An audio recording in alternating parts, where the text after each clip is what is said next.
Hey there YouTube, it's JP Dunphy, your brand specialist at Maserati of the main line. In today's quick video, I'm going to be showing you how to remote start your car using your key fob. With that, let's get started. So, from right here, all you have to do is simply take a look at your key fob right here. Make sure that the car is locked. You can also know that by simply seeing if your mirrors are folded. And then all you have to do is this little button right here that has 2 times. Just simply press that twice. 1, 2.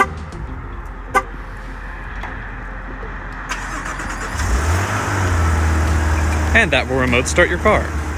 If you want to shut it off, you can do the exact same thing a second time. And that will turn it off. And with that, that's how you remote start your car using your key fob. If you found this video helpful, please feel free to like, comment, share, and subscribe. For more videos, please check out the rest of our list that we have. And if you have any other suggestions, leave that in the comments below. Thanks so much.